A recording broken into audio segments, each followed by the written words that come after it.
picture, you have to handle your own business. You have to protect your own back.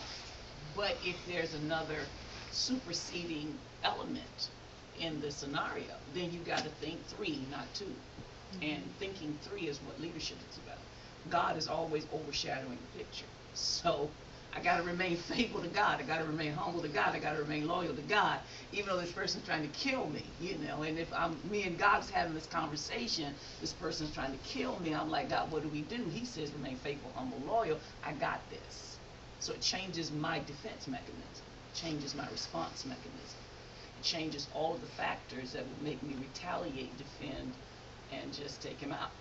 Because it's survival of the fittest, it's me against you. Until God in the pictures, then it's not about me anymore. It's about God looking at me because he wants to elevate me above this person, take me somewhere different than this person. So now I remain in relationship with God, and I don't retaliate in relationship to the person. So you know, that's really good.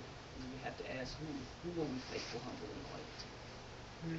I don't know. And from my perspective, for the first one, the difference between loyal and faithful, in my how I've understood it for me, is faithful versus loyal. Faithful is love to me. That's how I've understood it. It's like when you love something so much, you're not going to stray from it. It's not going to happen. It's not. Loyalty is a decision. So you made up your mind. Like when you say I'm loyal to something, this is just my personal. I'm just giving you my personal feel on it. Is when you remain loyal to something, like when you say changing up your mind, is when I made a decision to do something. So faith had to do with the love. Loyal had to do with the decision I made. So that's how I look at the difference.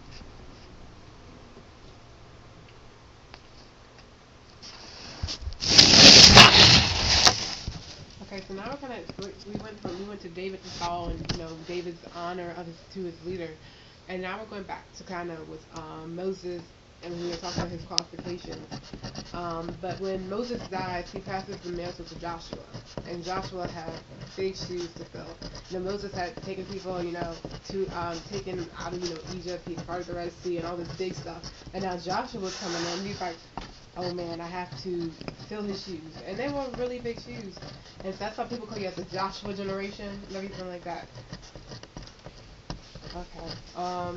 And so this is pretty much explaining it says Joshua had followed Moses for years, watching him lead the nation of Israel. But now Moses had died, Joshua moves from assistant to leader. God gives Joshua a pep talk on leadership as he begins his new job.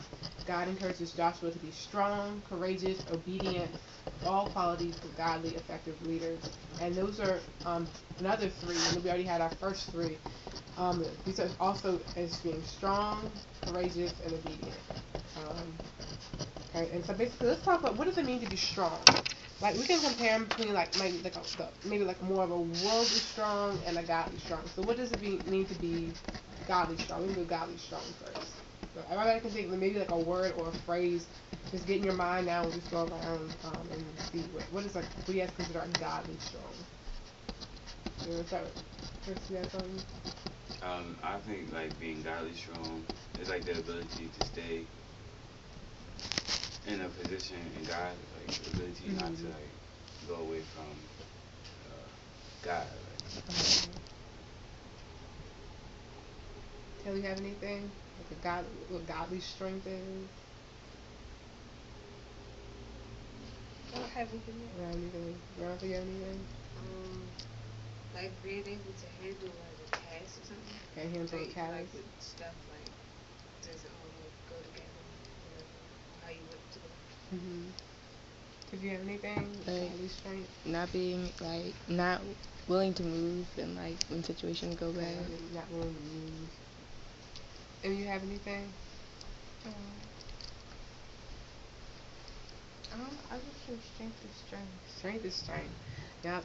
And so being strong is basically it's not really it's not like being able to be like completely powerful. Because someone who seems like they might be like really maybe like quiet, but they have a lot of strength. Maybe like maybe as you have to see more in the world, like like a heavy like a boxer or something like that with being strong. Then we have courageous. What does it mean to have courage? Strong. Strong. My bad. Strong.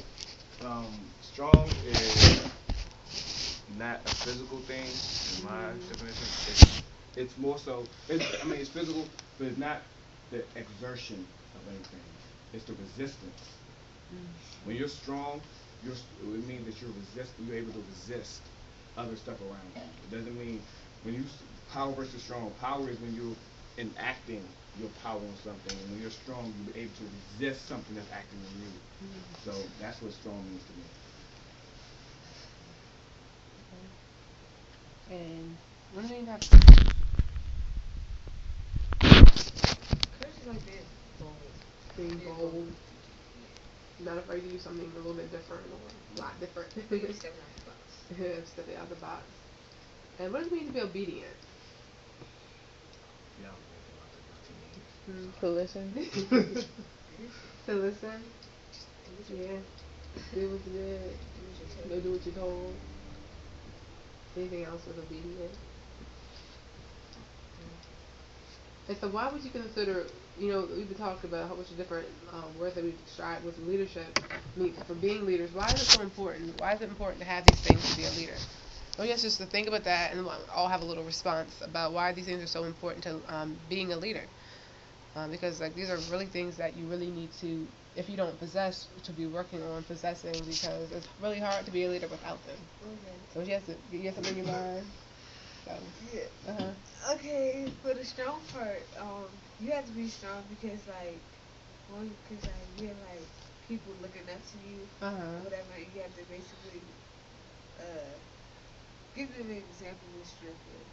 Yeah. You need courage because everything ain't gonna always go right. You can show people that you can still stand up for stuff. Even though everybody may be going this way, but you have the courage to go that way or something. And then being obedient is just is that in terms of God? Yeah. Period? I mean, but in terms of God, a lot of times with obedience to God, you're obedient to God, but because you're obedient to God, you become obedient to certain people, or people in general, because of what God's saying. So it's not really ever really when God puts you in a certain place, you become obedient, or you honor. It's really obedience is really honor there. You really honor the person to kind of, fit them, fit them out and to listen and to listen carefully. I really like what Larry said about resistance. And I think the word resistance is really, when I think of all these people, it applies to all of them. Yeah, as a leader, because when I think of strength, I really think of endurance. As leaders, you would definitely need that, because when you talk about strength and endurance, how do you know a house is strong? Because it endures when there's a storm, when a tornado comes, when a hurricane, earthquake comes, house still standing, that's a strong house. You think about, anything that's strong is something that it can endure. Somebody says they want to buy expensive weed, they want a strong weed, start falling out their head. Applicable things. These are things, you want something strong that's going to endure. So as a leader, when the hurricanes come, when the earthquake come, when, things happen, you need that strength, that endurance. Courageous, it's still the resistance that Larry used. It's no, I'm not afraid, but I'm courageous enough to stand up to my fear. I have the courage to, because as a leader, you are going to be afraid. I was just telling him, I think Christopher the other day, I was like, the way you stand up to stuff is you just stand up to it. You go up to something, you have to present something, you have to preach about something, you have to sit and lead and talk about something, and you scared to do it. I said, the only way you can do it is just you just have to pep yourself. All right, well, look, we just gotta go, we gotta get through this. So that is courageous, being, as Beyonce said, bold.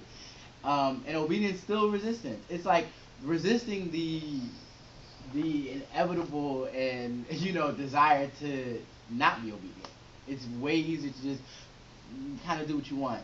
And so you really don't know if you're obedient until you don't want to be obedient, until you don't want to do things. And so that, as a leader, you'll need all of those things, because they all really tie into just being able to resist. The leader, the stronger, or the more seasoned the leader is, the more they have an ability to to have, the stronger their resistance, the more they have an ability to resist the urges to be weak, to resist the urges to not be courageous and to be afraid, to resist the urges to not be obedient, to be disobedient, but to just go ahead and to be obedient. And it becomes, I guess, joyous after a while, because you kind of watch, when you're growing up and you're